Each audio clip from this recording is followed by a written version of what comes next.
शरणागत दीनार्थ परित्राण परायणी सर्वस्यार्थी हरे देवी नारायणी नमस्ते।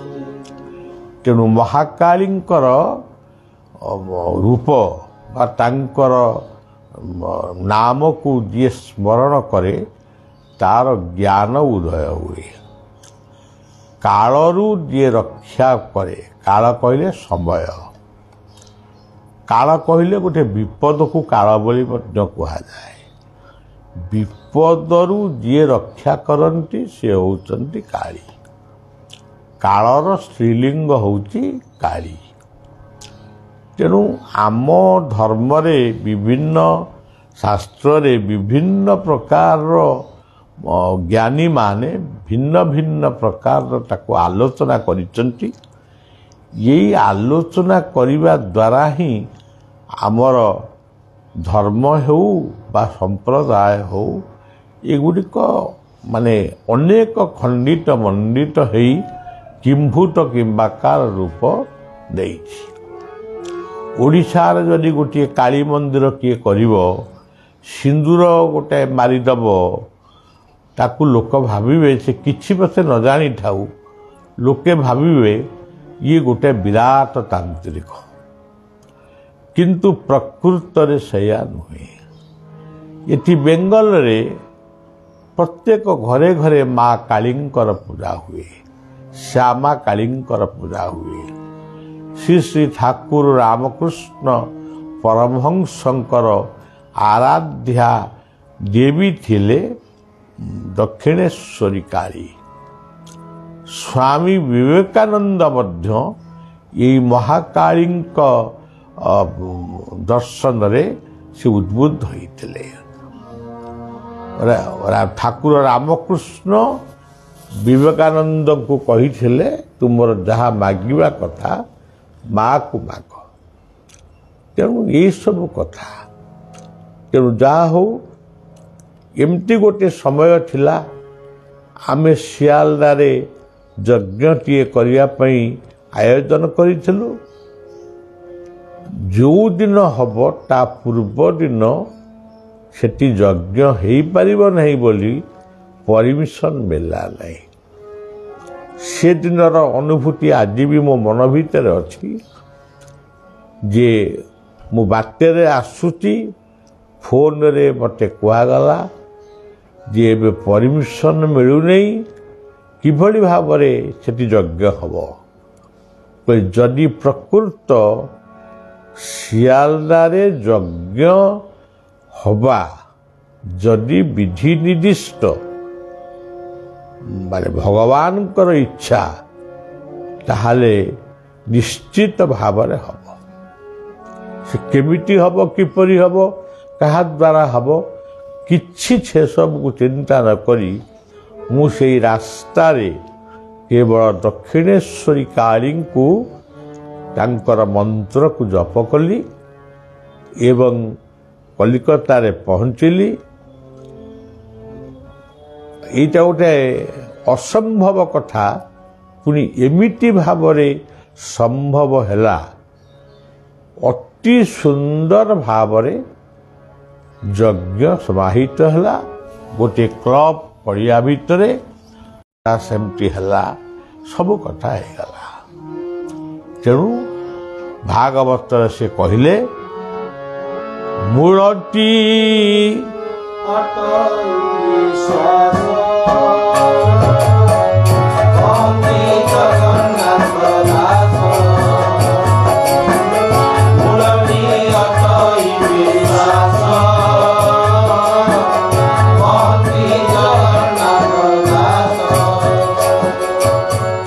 नामाचार्य बाबा बाया भागवतर केतगुड़िए पद से उद्धार करी तीनोटी शब्द उपरे से गुरुत्व देते। जो तीनोटी शब्द श्रीमद भगवत गीता ताको अनुमोदित करिछि, भागवत मध्य अनुमोदित करिछि। कर्म तीन प्रकार से कही गोटे हूँ कर्म ଆଉ ଗୋଟିଏ ହେଉଛି ଅକର୍ମ, ଆଉ ଗୋଟିଏ ହେଉଛି ବିକର୍ମ। ଇଏ ତିନୋଟି ଶବ୍ଦ ଯେତେବେଳେ ଆରମ୍ଭ ହେଲା, ବଳିଆ ତା ନିଜ ଚିନ୍ତାରେ ଇଏ ତିନୋଟି ଶବ୍ଦ କ'ଣ ହେଇପାରେ ସେ କଥା ମୁଁ ପ୍ରଥମ ଦିନ କହିଥିଲି। କର୍ମ କହିଲେ ଗୋଟେ ବ୍ୟାପକ କଥା, କେବଳ ମୋ ପାଇଁ ନୁହେଁ, ସମଗ୍ର ଜଗତ ପାଇଁ, ବିଶ୍ୱ ପାଇଁ, ଦେଶ ପାଇଁ, ରାଜ୍ୟ ପାଇଁ ଇଏ ଗୋଟେ ବ୍ୟାପକ ଭାବରେ କର୍ମର ସଂଜ୍ଞା ରହିଛି। କିଏ କ'ଣ କାମ କରୁଛି, କିଏ ବିଲରେ ଖଟୁଛି, କିଏ ସୈନିକ ସୀମାନ୍ତରେ ଜଗୁଛି, ସବୁ ହେଉଛି କର୍ମ। ନିତ୍ୟ କର୍ମ, ପରିବାର କର୍ମ, ରାଷ୍ଟ୍ର କର୍ମ ଏବଂ ଦେବାର୍ଚନ ବା ମୁକ୍ତି ପାଇବା ପାଇଁ ଆଧ୍ୟାତ୍ମିକ କର୍ମ, ଇଏ ସବୁ ହେଉଛି କର୍ମର ପ୍ରତୀକ। କିନ୍ତୁ ଅକର୍ମ କହିଲେ ଯେଉଁ କର୍ମକୁ ଆନ୍ତରିକତାର ସହିତ କରାଯାଏ ସେଇ ହେଉଛି ପ୍ରକୃତ ଆଧ୍ୟାତ୍ମିକ କର୍ମ ବା ନିଷ୍କାମ କର୍ମ। ଧରାଯାଉ ଗୋଟିଏ ମା ରୋଷେଇ କରୁଛି, ଯଦି ସେ ରୋଷେଇ କରିବାଟା ତାର ଆନ୍ତରିକତା ସହିତ ସେ କରେ, ଅତ୍ୟନ୍ତ ପ୍ରୀତିର ସହିତ ସେ କରେ, ସେ ଭୋଜନ ଯାହା ପାଇଁ କରେ ସ୍ନେହ ଅନୁରାଗରେ କରେ, କିଏ ଖାଇଲା, କାହାକୁ ଭଲ ଲାଗିଲା କି ନାହିଁ ତାକୁ ବି ଅନୁସନ୍ଧାନ କରେ, ସେ ହେଉଛି ପ୍ରକୃତ ଗୋଟିଏ ଆଧ୍ୟାତ୍ମିକ କର୍ମ। ଏଇ ଅକର୍ମକୁ ନିଷ୍କାମ କର୍ମ ବୋଲି କୁହାଯାଇପାରେ କେତେବେଳେ, ଯେତେବେଳେ ନିଜେ ଶାନ୍ତିରେ ଖାଇବ, ବଞ୍ଚିବ, ଘର କରିବ, ନିଜେ ବଞ୍ଚିବା ସହିତ ସେ ଅନ୍ୟକୁ ସାହାଯ୍ୟ କରେ, ପରର ଉପକାର କରେ, ଦୁସ୍ଥ ଦରିଦ୍ର ମଣିଷର ସେବା କରେ, ତା ସହିତ ସେ ନିଜେ ତାର ଆଧ୍ୟାତ୍ମିକ କର୍ମ, ଧ୍ୟାନ ହଉ, ଯୋଗ ହଉ, ନାମ ହଉ ବା ପ୍ରାର୍ଥନା ହଉ, ଯେତେବେଳେ ସେ କରେ ସେଇଟା ହେଉଛି ଆଧ୍ୟାତ୍ମିକ କର୍ମ। ମୋଟାମୋଟି ବଳିଆ ଚିନ୍ତାରେ ପରର ଉପକାର ବା ଅନ୍ୟର ସ୍ୱାର୍ଥକୁ ରକ୍ଷା କରିବା ପାଇଁ ଯେଉଁ କର୍ମ କରାଯାଏ ତାହା ହିଁ ହେଉଛି ପ୍ରକୃତରେ ନିଷ୍କାମ କର୍ମ। ତାପରେ ବିକର୍ମ, ଗୋଟିଏ କର୍ମ ଶେଷ ହେଲା, ପୁଣି ଆଉ ଗୋଟିଏ କର୍ମର ଆରମ୍ଭ ହେଲା। ଅନେକ କିଛି କର୍ମ କରିଦେଲେ ତାପରେ ଆଉ କର୍ମ କରିବା ପାଇଁ ସେ ଇଚ୍ଛା କରନ୍ତି ନାହିଁ। ଜୀବନର ଶେଷ ନିଶ୍ୱାସ ପର୍ଯ୍ୟନ୍ତ ଜୀବନ କର୍ମମୟ ହଉ, ଜ୍ଞାନମୟ ହଉ, ଭକ୍ତିମୟ ବା ସେବାମୟ ହଉ, ଆପଣ ଯେତେବେଳେ କର୍ମକୁ ଛାଡ଼ିଦେବେ ବା ଶିଥିଳ ହେଇଯିବେ, ଆପଣ ଗୋଟିଏ ପ୍ରକାରର ପଙ୍ଗୁରେ ପରିଣତ ହେବେ। ଇଏ ହେଉଛି ବଳିଆର ଚିନ୍ତାଧାରା, ଏଇଟା କହିସାରିଛି। କିନ୍ତୁ ବାବା କାଲି କର୍ମର କଥା କହିଥିଲେ, ମୁଁ ଖାଲି ମନେ ପକାଇ ଦେଉଛି। ପରୋକ୍ଷେ ଧର୍ମ ବେଦ କହେ, ପୁତ୍ରକୁ ଜେହ୍ନେ ବାପ ମାଏ, ଔଷଧ କଟୁ ତିକ୍ତ ଆଣି, କହନ୍ତି ନାନା ଚାଟୁ ବାଣୀ, ମଧୁର ବସ୍ତୁ ଥୋଇ ତଳେ, ଲୋଭେ ଭୁଞ୍ଜାନ୍ତି ତାକୁ ବଳେ, ତେଣେ ହରଇ ତାର ରୋଗ, ଆନନ୍ଦେ କରେ ସୁଖ ଭୋଗ। ବେଦ ବଚନ ଏହି ମତେ, କରାନ୍ତି କର୍ମ ମୁଖ୍ୟ ଅର୍ଥେ, ସେ ଫଳ ଲୋଭେ କରେ କର୍ମ, କର୍ମେ ଖଣ୍ଡଇ ତାର ଭ୍ରମ, ଏହାକୁ କର୍ମ ବୋଲି ଜାଣ, ଇଏ ଧର୍ମ ନିଗମ ପ୍ରମାଣ। भागवत काली कहले काली से कथा कहुला जड़े औषध खाइबा को गोटे पिला को जड़े युवक को ताको औषध दिगला से औषधटा पिता लगी पारे तिक्त लगी पारे से ताको खाइबा को इच्छा करूनी सेतिपाई नानादि कौशल अवलंबन करा जाउछि भाषा ताको बुझे दिया होजी बापा परा तो खाई दे तथापि कहूँ मु खाइबिनी ता पसंद जिनिस रसगोलाटे चॉकलेटटाए कि आउ किछि खेलना से पिलाटी आगे थोई दिया जाए ता मन जतबेले से खेलना रे बा तार प्रिय खाद्य रे नागी जाए ठीक सही मुहूर्त रे ताकू से औषध को खुआई दियंती औषधटा खाइबा परे कौन हुए ता रोग भल हो जाए से आनंद विचरण करे ठीक सही भली जीवन रे आमे जतबेले भल काम करने को चेष्टा करिबा निष्काम कर्म करिया पई चेष्टा करिबा परर उपकार करिबा पई आमे माने इच्छा प्रकाश करिबा अनेक निंदा अनेक बाधा अनेक विघ्न आसी पारे किंबा जीवन रे आमे अनेक कु अभ्यास करिछु मिछ कहिबा गोटे कु अभ्यास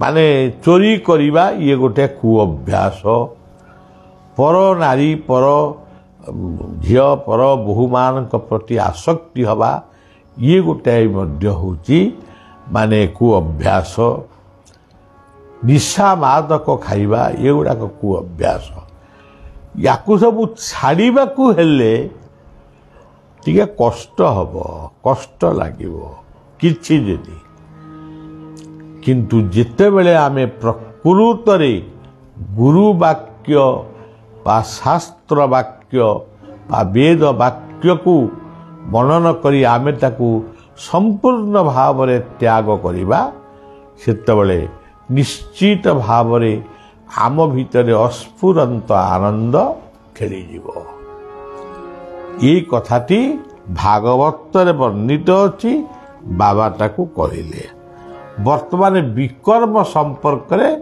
कौन लेखा अछि भागवत रे बाया कहउचंती अजित इंद्रिय जे प्राणी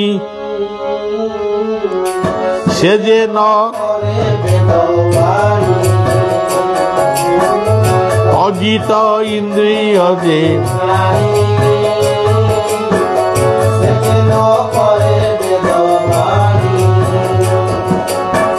करंती मूर्खंकर रीति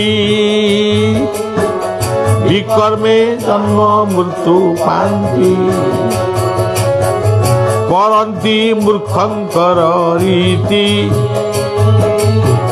विकर्मे जन्म मृत्यु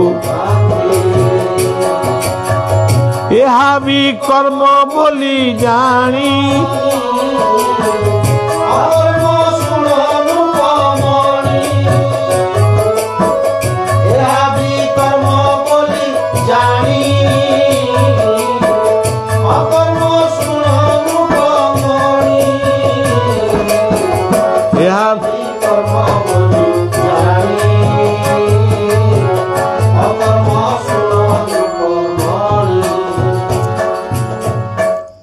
बलिया गोटे कथा को सही कथा को ता भाव से बुझेला तार अर्थ नुहे बलिया जहा बुझेला सबु महापुरुष माने से बुझेबे से कथा नुहे विकर्म कहिले एटी भागवत कहउचंती विक्षिप्त कर्म आपण देखिबे जड़े କର୍ମ କରୁଛି ସେ କର୍ମର କୌଣସି ଶୃଙ୍ଖଳା ନାହିଁ। ଗୋଟିଏ ଜାଗାରେ ସେ ବସିଛି, 5 ମିନିଟ୍ ବି ସେ ବସିବନି, ଆଉ ଗୋଟେ ଜାଗାକୁ ପଳେଇବ। ଗୋଟିଏ ପିଲା ଆଜି ଯଦି ଚାହା ଦୋକାନଟିଏ କଲେଣି, କାଲିକି ତେଜରାତି ଦୋକାନଟିଏ କରିବେ। ସେଟା ଯଦି ନ ଚାଲିଲା, ଗୋଟାଏ ମନୋହରି ଦୋକାନ କରିବେ। ଆକୁ ସବୁ ଛାଡ଼ି ଦେଇକି ଚାଷ କରିବେ। ଚାଷ ଯଦି ନହେଲା, ହଉଠୁ ଆଉ ଚୋରି କରିବେ।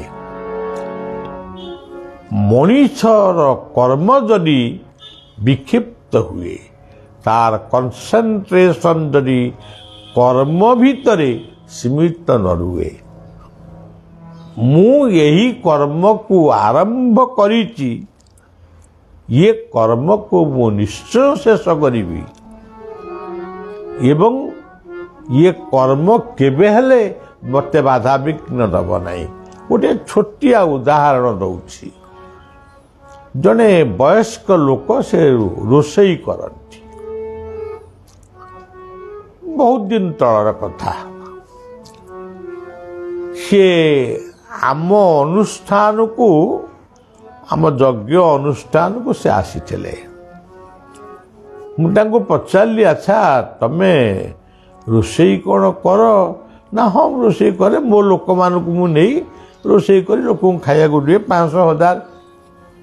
ବଳିଆ ତାଙ୍କୁ ଗୋଟେ ଖୁସିରେ ପଚାରିଲା, ଆଚ୍ଛା କେତେବେଳେ କେମିତି ତ ଲୁଣିଆ ଅଲୁଣିଆ ଟିକେ ସ୍ୱାଦିଷ୍ଟ ବା କିଛି ଏମିତି ହେଇଯାଉଥିବ, ପଡ଼ିଯାଉଥିବ। ସେ ସୁସ୍ପଷ୍ଟ ଭାବରେ କହିଲେ, ମୁଁ ଯଦି ଠିକ୍ ଭାବରେ ରୋଷେଇ କରିବି, ମୋ ମନଟା ଯଦି ରୋଷେଇରେ ଠିକ୍ ରହିବ, କେବେ ବି ଲୁଣିଆ ହେବନି, କେବେ ବି ଅଲଣା ହେବନି, କେବେ ବି ସେଗୁଡ଼ାକ ଅସ୍ୱାଦୁକର ହେବ ନାହିଁ। କଥାଟି ଅତି ଛୋଟ, କିନ୍ତୁ ବଳିଆ ସେ କଥାଟାକୁ ଗୁରୁ ବାକ୍ୟ ଭଳି ଗ୍ରହଣ କରିଛି। ଜୀବନରେ ଆମେ ଚାଷ କରୁ କି ବ୍ୟବସାୟ କରୁ, ଧରନ୍ତୁ ଜଣେ ରାଜନୀତି କରୁଛନ୍ତି, କରନ୍ତୁ, କିନ୍ତୁ ବିକ୍ଷିପ୍ତ ନ ହଉ। ରାଜନୀତି କରୁଛ, ଦେଶର ସେବା ପାଇଁ କରୁଛ, 1 ନମ୍ବରରେ ସେବାକୁ ଗୁରୁତ୍ୱ ଦେଇ ତାପରେ ଯାହା କରୁଛ କର। ଆଉ ଏ ଯେ 1 ନମ୍ବରରେ ଚିନ୍ତା କରିବ ମୁଁ କେମିତି ରୋଜଗାର ବେଶୀ, ରାଜନୀତି ଗୋଟେ ଭଲ ବ୍ୟବସାୟ, ମୁଁ ଏହା ଦ୍ୱାରା କିଛି କୋଟିପତି ହେଇଯିବି, ତାହେଲେ ତୁମେ ଆଦୌ ରାଜନୀତି ଜାଣିନା କି ଜନ୍ମ ଜନ୍ମ ଧରି କେବଳ ଅପରାଧୀ ହେଇ ରହିଯିବ। ତେଣୁ ବିକ୍ଷିପ୍ତ କର୍ମକୁ ତ୍ୟାଗ କର, କର୍ମରେ ପ୍ରେମ ରଖ, କର୍ମରେ ଅନୁରାଗ ରଖ। କର୍ମ ହିଁ ଭଗବାନ। Work is worship of Lord. ଭଗବାନଙ୍କର ପୂଜା ହେଉଛି କର୍ମ। ଗୋଟିଏ ପିଲାକୁ ଥରେ ମୁଁ କହିଥିଲି, ସେ ପିଲାଟି ସେ କଥାକୁ ମାନିଛି କି ନା ମୁଁ କହିପାରିବିନି। ମୁଁ ବି ଆଉ ଜଣେ ବ୍ୟକ୍ତି ଠାରୁ ସେ କଥା ଶୁଣିଥିଲି। ଶାଗ ଭାତ ଖାଇ ଆମେ ଗରିବ ହେବା, ଗରିବ ହେଇପାରୁ, ଧନୀ ବି ହେଇପାରୁ। ଯଦି ବି ଶାଗ ଭାତ ଖାଇ ଆମେ ଗରିବ ହେବା, ଗରିବ ହେଇପାରୁ, କିନ୍ତୁ ଅଭଦ୍ର ହେବୁ ନାହିଁ। ଆଜି ବି ଆପଣମାନଙ୍କୁ, ମୋର ଶ୍ରୋତା ଦର୍ଶକମାନଙ୍କୁ ସେଇ ନିବେଦନ, ଗରିବ ହେଇପାର କିନ୍ତୁ ଅଭଦ୍ର ହୁଅ ନାହିଁ। କଥାରୁ ସବୁବେଳେ ନିବୃତ୍ତ ଥାଅ। ଚୋରି, ନାରୀ, ମିଥ୍ୟା, ଇଏ 3ଟି ହେଉଛି ବିକ୍ଷିପ୍ତ କର୍ମ। ଆଉ 3ଟି ହେଉଛି ସଂଯମ। 3ଟି କଥାକୁ ସଂଯମ କଲେ ଆପଣମାନେ ଭଲ ମଣିଷ ହେବେ। ସେ ହେଉଛି ଆହାର, ନିଦ୍ରା, ମୈଥୁନ। ଇଏ ହେଉଛି ଭାଗବତର କଥା, ଇଏ ବଳିଆର କଥା ନୁହେଁ। ଜଣେ ଗୃହୀ ହଉ କି ଜଣେ ବୈଷ୍ଣବ ହୁଅନ୍ତୁ କି ଯେଡ଼େ ବଡ଼ ଲୋକ ହୁଅନ୍ତୁ, ସବୁବେଳେ ତିନୋଟି କଥା, ଚୋରି ନାରୀ ମିଥ୍ୟା ତ୍ୟାଗ କର, ଏବଂ ଆଉ ତିନୋଟି କଥା ହେଲା ଆହାର ନିଦ୍ରା ମୈଥୁନ, ଇଏ ତିନୋଟିକୁ ସଂଯମ କର। ଇଏ ଆହାର ନିଦ୍ରା ମୈଥୁନ ନ ରହିଲେ ସଂସାର ଚଳିବନି। ସଂସାର ଯେତିକି ଦରକାର ସବୁ କଥାର ଗୋଟେ ଏକାଗ୍ରତା ରହିବା ଦରକାର ଏବଂ ସଂକ୍ଷିପ୍ତରେ ସବୁ କଥା ହେବା ଦରକାର। ହଉ, ବର୍ତ୍ତମାନ ବିକର୍ମ କଥା ଗଲା, ପୁଣି ଆସନ୍ତାକାଲି ଅକର୍ମ କ'ଣ ସେ ବିଷୟରେ ଆମେ କହିବା। ଅକର୍ମ ବିଷୟରେ ଗୋଟିଏ କଥା ଏ ପାଖରେ ଭାଗବତ ଶୁଣୁଥିବା, ବାୟାଙ୍କ କଥା ଆଲୋଚନା କରୁଥିବା, ନିଜ ଜୀବନକୁ ମଧ୍ୟ ଶିକ୍ଷାମୟ କରିବା। ଆଉ ସୁନ୍ଦର କଥା ସବୁ। ଆଉ ମନେ ରଖନ୍ତୁ, ଗୀତା ପ୍ରତ୍ୟେକ ଦିନ ଗୋଟିଏ ଶ୍ଲୋକ ହଉ, 5ଟି ଶ୍ଲୋକ ହଉ, 3ଟି ଶ୍ଲୋକ ହଉ, ଗୋଟିଏ ଅଧ୍ୟାୟ ହଉ, ପଢ଼ିବାରେ ଅଭ୍ୟାସ ରଖନ୍ତୁ। ଏବଂ ଇଏ ଗୋଟେ ଗଲା, ଯେଉଁମାନେ କହିବେ ଆମ ପାଟିରେ ପଶୁନେଇ, ସେ ଅଙ୍ଗ ଭଙ୍ଗ ସଙ୍ଗ ପାଟିରେ ପଶୁନେଇ, ହଉ ନ ପଢ଼ିଲେ ନାହିଁ, ଭାଗବତର 11 ସ୍କନ୍ଦ ପଢ଼ନ୍ତୁ, 10ଟି ପଦ ପଢ଼ନ୍ତୁ, କିଛି କଥା ନାହିଁ। ଶ୍ରୀମଦ ଭଗବତ ଗୀତା ସମାନ ଭାଗବତ 11 ସ୍କନ୍ଦ। ଆଉ ଯଦି ଲୀଳା ଶୁଣିବେ ଭଗବାନଙ୍କର, ତାହେଲେ 10ମ ସ୍କନ୍ଦ ଗୋପ ଲୀଳାକୁ ପଢ଼ନ୍ତୁ, ଦ୍ୱାରିକା ଲୀଳାକୁ ପଢ଼ନ୍ତୁ, ତା ଭିତରେ କୃଷ୍ଣଙ୍କ ଲୀଳା ଶୁଣିବେ। ଯଦି ଜୀବନକୁ ଆନନ୍ଦମୟ କରିବାକୁ ଚାହୁଁଛନ୍ତି, ଗୀତା ପଢ଼ନ୍ତୁ, ନହେଲେ ଭାଗବତର 11 ସ୍କନ୍ଦ ପଢ଼ନ୍ତୁ। ଆଉ କହିବାକୁ ସମୟ ନାହିଁ, କେବଳ ବୈକୁଣ୍ଠଙ୍କର ସେହି ସୁନ୍ଦର ସଙ୍ଗୀତରୁ ଗୋଟିଏ ପଦ କହୁଛି, ପରମ ସେ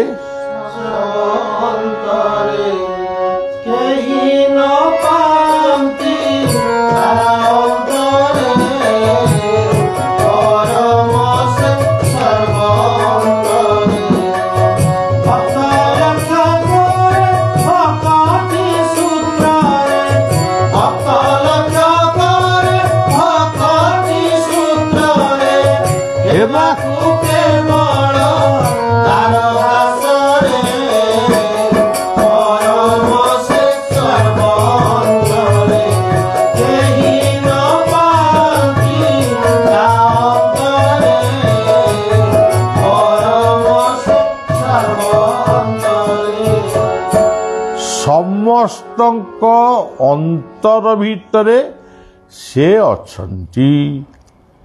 ଗୀତା କହିଲେ ହୃଦୟ ସର୍ଜୁନ ତିଷ୍ଠତି, ସମସ୍ତଙ୍କ ଅନ୍ତର ଭିତରେ ସେ ଅଛନ୍ତି।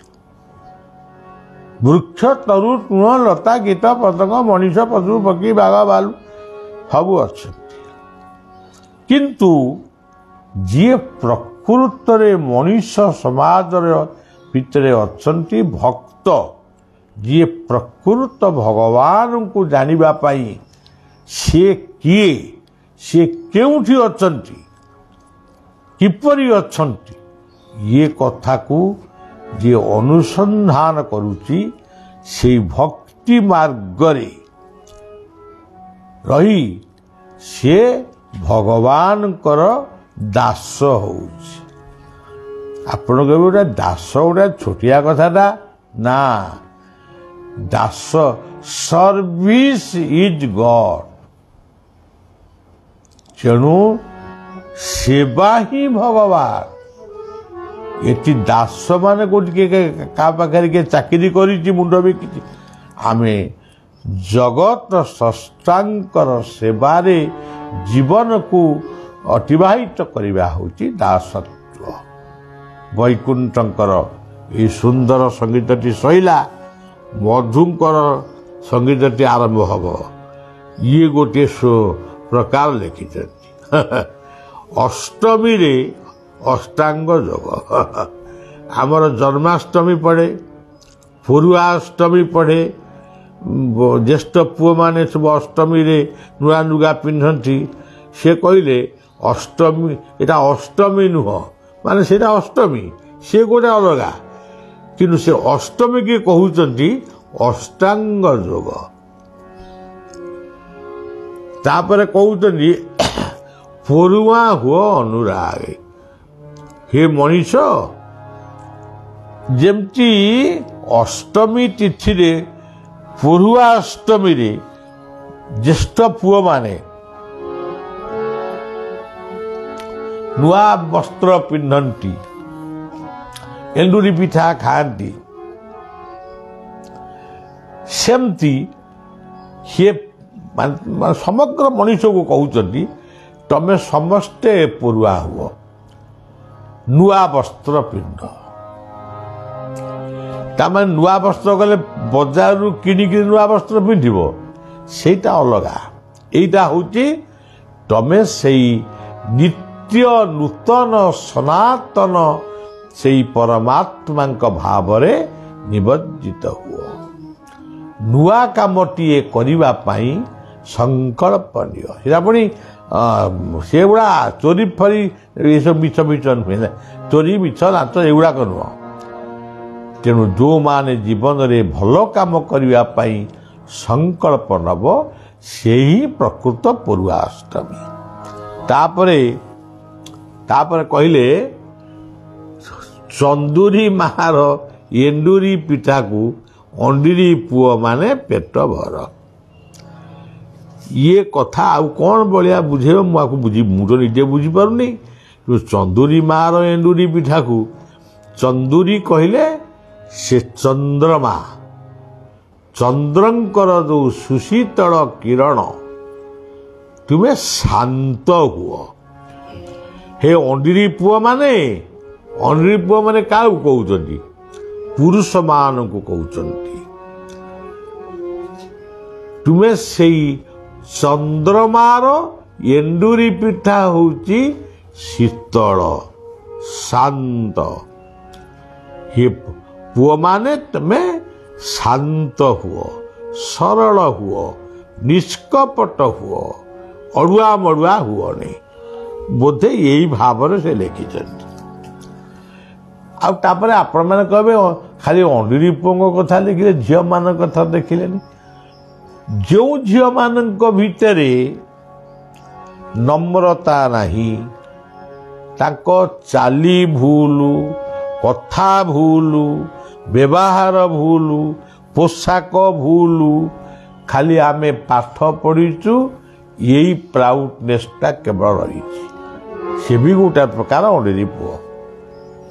ତେଣୁ ପୁଅ ହୁଅ ବା ଝିଅ ହୁଅ, ସେ ଚନ୍ଦୁରୀ ମାର ଏଣ୍ଡୁରି ଖାଅ, ସେଇ ଚନ୍ଦ୍ରମାଙ୍କ ଭଳି ଶାନ୍ତ ହୁଅ, ସରଳ ହୁଅ, ଆଉ ସଂଯମୀ ହୁଅ। ବଢ଼ିଆ କଥାଟିଏ କହିଲେ। ମହାପୁରୁଷମାନେ ଏମିତି ସବୁ ଲେଖନ୍ତି। ଆଉ ଅଭିନ୍ନ ସୁନ୍ଦର କହିଲେ ଦେଇ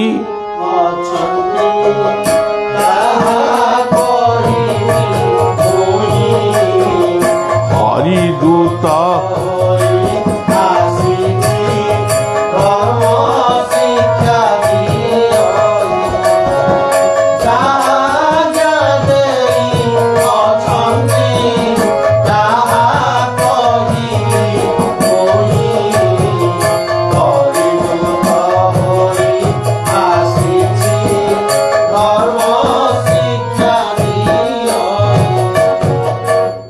ନିଜର ପରିଚୟ ସେ ନିଜେ ହିଁ ଦେଉଛନ୍ତି।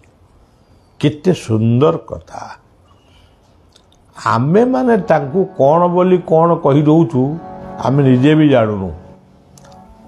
ସେ କହୁଛନ୍ତି ମୁଁ ସେଇ ହରି କହିଲେ ସେଇ ସର୍ବଶକ୍ତିମାନଙ୍କର ଦୂତ ଭାବରେ ଆସିଛି।